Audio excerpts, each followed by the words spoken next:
Bienvenue dans le 12-45, voici les titres de ce mercredi 29 mars.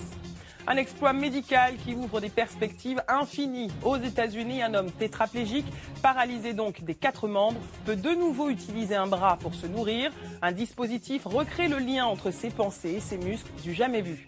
C'est donc une prouesse qu'ont réalisée aux États-Unis des médecins de Cleveland. Un homme paralysé des 4 membres depuis un accident de vélo il y a 10 ans peut à nouveau utiliser son bras droit pour boire et manger. Des électrodes relient son cerveau à ses muscles. En clair, malgré sa lésion à la colonne vertébrale, il peut déplacer son bras grâce à la pensée. C'est tout simplement du jamais vu. Pauline Bensassi.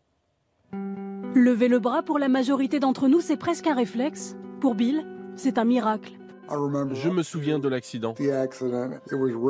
Il pleuvait très fort, j'étais en vélo. Je me suis retrouvé derrière un camion de la poste. Il s'est arrêté pour déposer un paquet et c'est là que je l'ai percuté.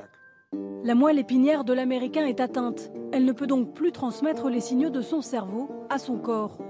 Depuis 10 ans, ce quinquagénaire vit donc paralysé des épaules aux pieds. À Cleveland, une équipe médicale a alors eu une idée. On a décidé de contourner sa moelle épinière. Il peut maintenant penser à bouger son bras et son bras bouge. Concrètement, quand Bill pense à lever son bras, son cerveau fabrique et envoie un message électrique.